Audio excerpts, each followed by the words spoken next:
नमस्कार विद्यार्थी मित्रांनो, आपल्या व्यवसाय व्यवस्थापन या विषयाच्या तिसऱ्या व्याख्यानामध्ये आपलं सर्वांचं स्वागत. मी प्राध्यापक सोनटक्के, सहयोगी प्राध्यापक आणि वाणिज्य विभाग प्रमुख आणि आपला विषय शिक्षक.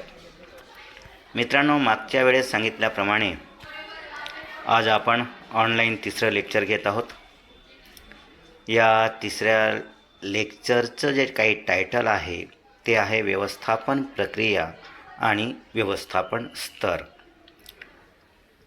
यापूर्वी पण मी तुम्हाला सांगितलं होतं की आपल्याला जो काही अभ्यासक्रम दिलेला आहे त्यापैकी काही अभ्यासक्रम आपल्याला ऑनलाईन पूर्ण करायचा आहे आणि त्यामुळे आपण पुढील काही लेक्चर, काही व्याख्यान हे ऑनलाईन पद्धतीने घेणार आहोत. मागच्या व्याख्यानाचा विचार करता आपण मागच्या व्याख्यानाला व्यवस्थापनाचं कार्य कोणकोणतं आहे, म्हणजे शेवटी पर्यायाने व्यवस्थापकाला कोणकोणती कार्य करावी लागतात आणि त्या कार्याचं वर्गीकरण आपण मागच्या लेक्चरमध्ये केलं होतं. ते आहे पूर्वतयारीचं कार्य आणि अंमलबजावणीचं कार्य.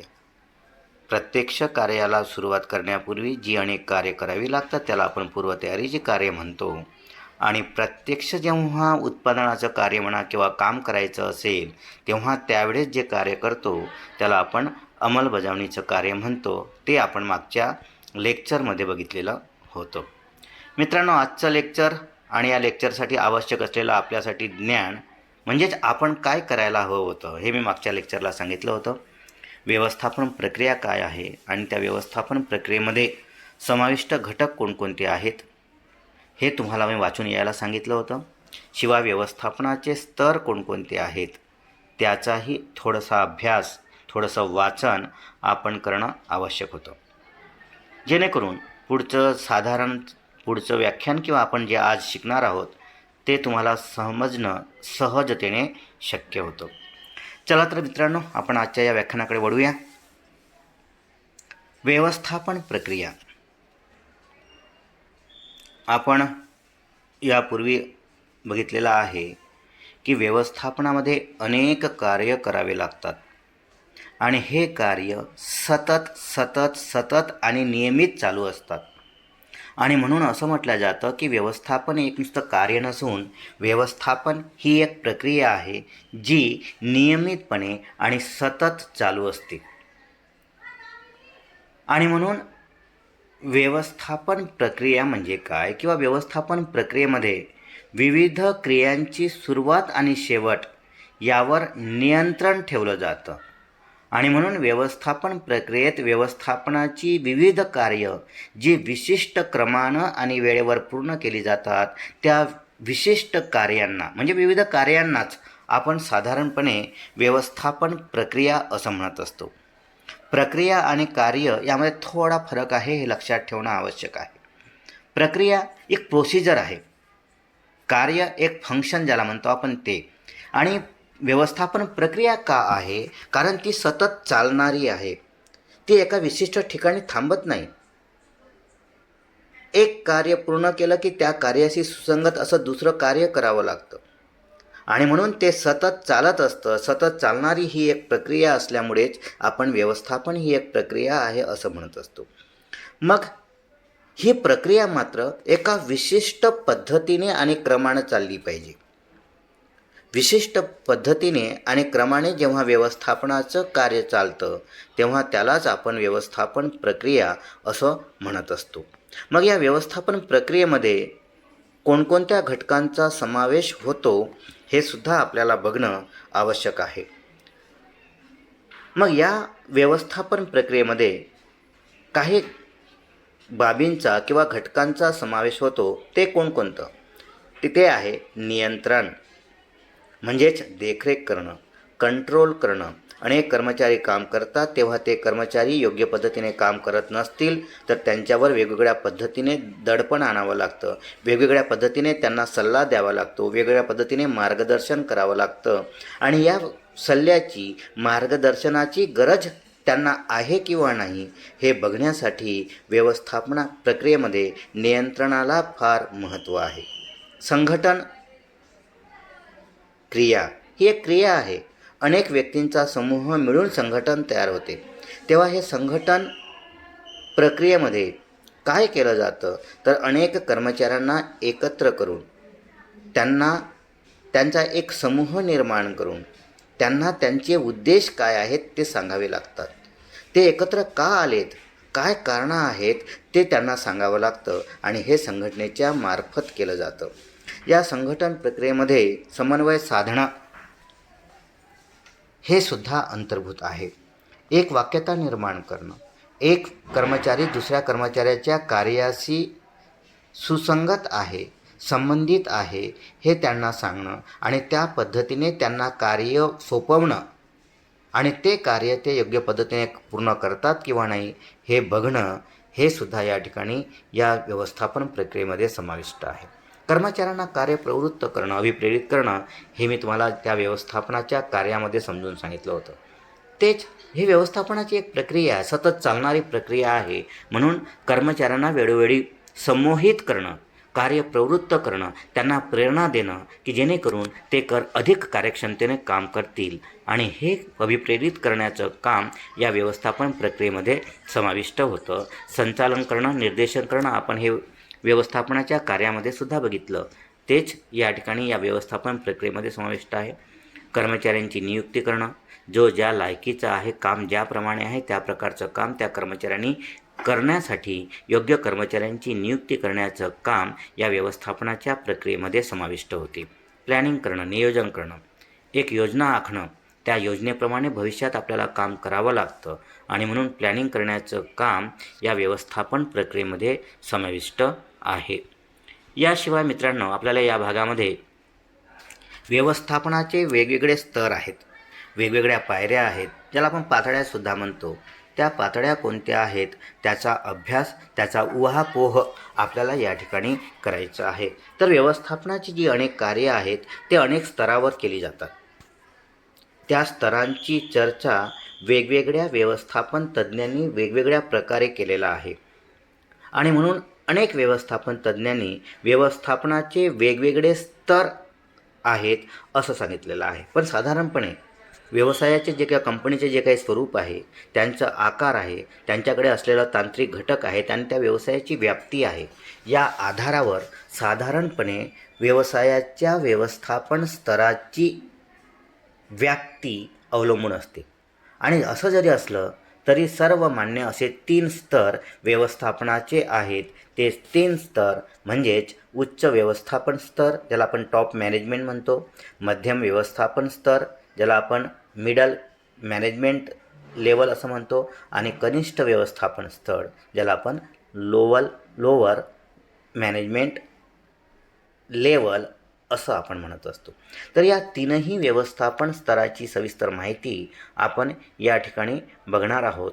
त्यामध्ये आपण पहिलं व्यवस्थापन स्तर जे आहे ते म्हणजे वरिष्ठ किंवा उच्च व्यवस्थापन स्तर ज्याला आपण टॉप मॅनेजमेंट असं म्हटलेलं आहे. मग या टॉप मॅनेजमेंटमध्ये म्हणजेच उच्च व्यवस्थापन स्तरामध्ये कोणाकोणाचा समावेश या ठिकाणी होतो. साधारणपणे हे उच्च व्यवस्थापन स्तर काय करते तर व्यवसायाची धोरणं ठरविण्याचं काम करते आणि म्हणून व्यवस्थापनाची धोरणं ठरविणारं जे काही व्यवस्थापन आहे ते म्हणजे टॉप मॅनेजमेंट किंवा वरिष्ठ व्यवस्थापन स्तर.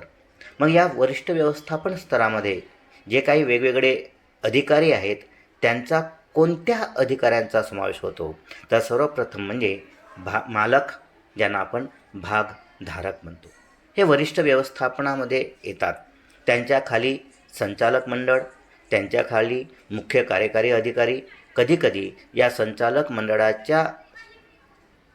मंडळ हे संपूर्ण व्यवसायाची देखरेख किंवा पाहणी करू शकत नाही, कारण ते अनेक कंपन्यांचे संचालक असतात आणि म्हणून अशा वेळेस कंपनीकडे लक्ष देण्यासाठी हे संचालक मंडळ आपल्यापैकीच एखाद्या व्यक्तीची पूर्ण वेळ संचालक म्हणून नियुक्त करतात. त्यालाच अनेकदा कार्यकारी संचालक किंवा प्रमुख संचालक असंही म्हटलं जातं. तर त्याची पण नियुक्ती या वरिष्ठ व्यवस्थापन स्तरावर केलं जातं. मुख्य कार्यकारी अधिकारी, प्रमुख व्यवस्थापक, चीफ मॅनेजर आपण ज्याला म्हणतो, इत्यादी लोकांचा समावेश या वरिष्ठ किंवा उच्च व्यवस्थापन स्तरामध्ये केला जातो. मग या उच्च व्यवस्थापन स्तरामध्ये जे काम करणारे अधिकारी आहेत त्यांचे अधिकार किंवा कार्य कोणकोणते आहेत, तर एक म्हणजे व्यवसायाची धोरणं ठरविणं, व्यवसायासाठी त्या धोरणांची अंमलबजावणी करण्यासाठी योग्य प्रकारच्या योजना आखणं, या योजनेनुसार अनेक विभाग त्या ठिकाणी काम करत असतात, तेव्हा त्या अनेक विभागामध्ये समन्वय साधणं, एक वाक्यता, सहकार्याची भावना निर्माण करणं, नियोजन करणं, म्हणजेच उद्या जे करायचं आहे ते आज ठरवणं म्हणजे नियोजन करणं आणि त्या नियोजनाप्रमाणे काम होते आहे किंवा नाही हे बघणं म्हणजेच नियंत्रण करणं, असे विविध कार्य या वरिष्ठ व्यवस्थापन स्तरावर केली जातात. मित्रांनो, व्यवस्थापन स्तरावरचं दुसरं व्यवस्थापन स्तर म्हणजेच मध्यम व्यवस्थापन स्तर, ज्याला आपण मिडल मॅनेजमेंट असं म्हणत असतो. मग या मिडल मॅनेजमेंटमध्ये कोणकोणत्या अधिकाऱ्यांचा समावेश होतो ते सुद्धा बघणं आपलं काम आहे. मग यामध्ये म्हटलेलं आहे विभागीय व्यवस्थापक. अनेक विभाग असतील तर या अनेक विभागांवर नियंत्रण ठेवणारा जो व्यवस्थापक असतो त्याला विभागीय व्यवस्थापक म्हणतात. या विभागीय व्यवस्थापकाच्या हाताखाली म्हणजेच विभागीय व्यवस्थापकाच्या मार्गदर्शनाखाली अनेक विभाग प्रमुख त्या ठिकाणी असतात, ते काम करत असतात. या विभाग प्रमुखांच्या खाली उपविभाग असतात, उपविभाग प्रमुख असतात, ते सुद्धा त्या ठिकाणी काम करत असतात. ते या सर्वांना एकंदरीत मध्यम व्यवस्थापन स्तरावरील अधिकारी आहेत असं म्हटलं जातं. मग या मध्यम व्यवस्थापन स्तरावरच्या अधिकाऱ्यांचं कार्य काय आहे, त्यांचे अधिकार काय आहेत, तर त्यांचं कार्य असं आहे, एक म्हणजे उच्च व्यवस्थापनाने ज्या काही योजना आखलेल्या आहेत, जे काही धोरणं ठरविलेले आहेत, त्या धोरणांचं विश्लेषण करणं. कारण ते विश्लेषण जोपर्यंत तुम्ही करणार नाही तोपर्यंत कोणी कोणतं काम करायचं हे कळणार नाही, कशा पद्धतीने करायचं हे कळणार नाही. आणि म्हणून हे जे मध्यम व्यवस्थापन स्तर आहे ते उच्च व्यवस्थापनाने ज्या काही वेगवेगळ्या धोरणांची अंमलबजावणी करायला सांगितलेले आहे त्या धोरणांचं विश्लेषण करण्याचं काम यांचं आहे.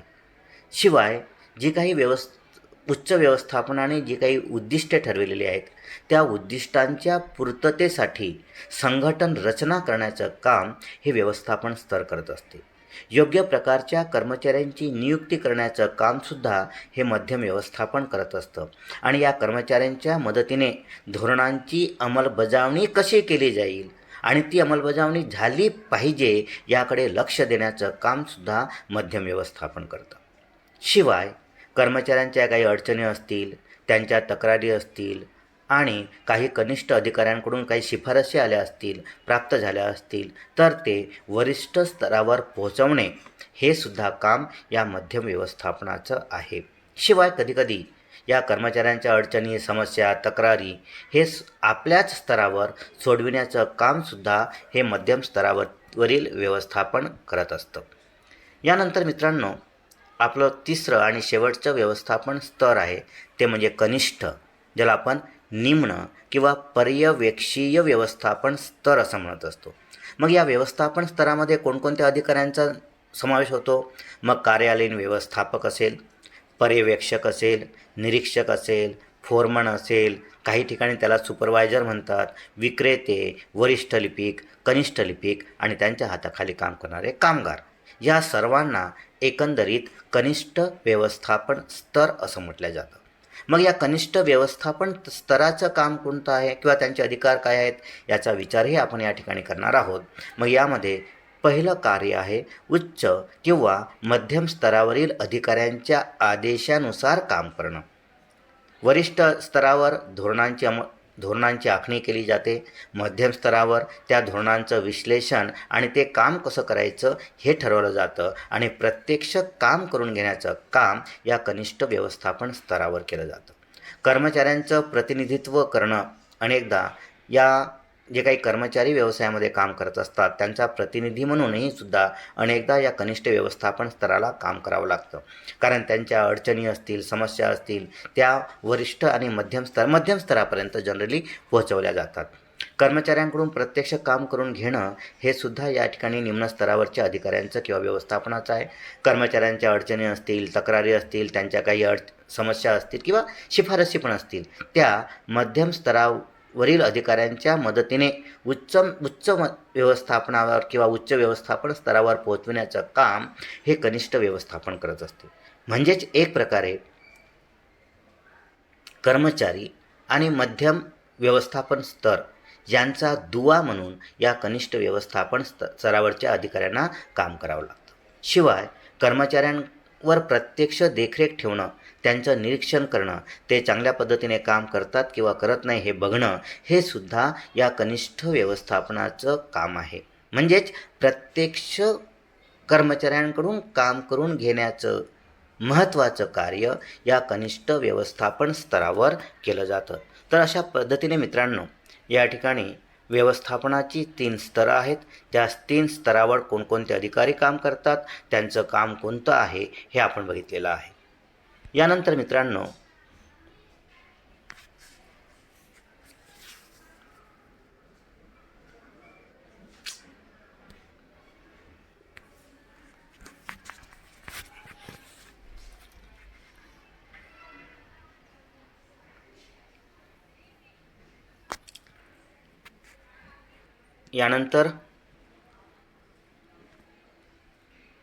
आपल्याला काही गृहपाठ या आजच्या व्याख्यानाअंतर्गत करायचं आहे. त्यामध्ये व्यवस्थापन प्रक्रियेत समाविष्ट कोणकोणती घटक आहेत, व्यवस्थापनाचे विविध स्तर कोणते आणि व्यवस्थापनाच्या विविध स्तरांचं कार्य कोणकोणतं आहे, हे तुम्हाला या ठिकाणी गृहपाठामध्ये पूर्ण करायचं आहे. मित्रांनो, पुढील व्याख्यान जे आपलं आहे ते व्याख्यान असेल व्यवस्थापकीय तज्ज्ञ किंवा विचारवंत आणि त्यांचं व्यवस्थापन कार्यामध्ये कोणकोणतं योगदान आहे ते बघायचं आहे. त्यामध्ये आपण पहिले व्यवस्थापन तज्ज्ञ F.W. टेलर यांचा अभ्यास करणार आहोत. त्यामुळे तुम्ही थोडंफार का असेना पण F.W. टेलर यांचं व्यवस्थापनात योगदान काय आहे याबद्दल थोडं वाचून या, म्हणजे आपल्याला पुढचं लेक्चर घेणं सहज शक्य होईल. तुम्हाला सुद्धा हे व्यवस्थापनाच्या योगदानामध्ये F.W. टेलरने कशा प्रकारचं योगदान दिलं हे सहजतेने तुमच्या लक्षात येईल. म्हणून त्याप्रमाणे तुम्ही अभ्यास या ठिकाणी थोडा करून या, म्हणजेच आपल्याला पुढलं व्याख्यान घेणं आणि समजणं तुम्हाला सहज शक्य होईल. धन्यवाद.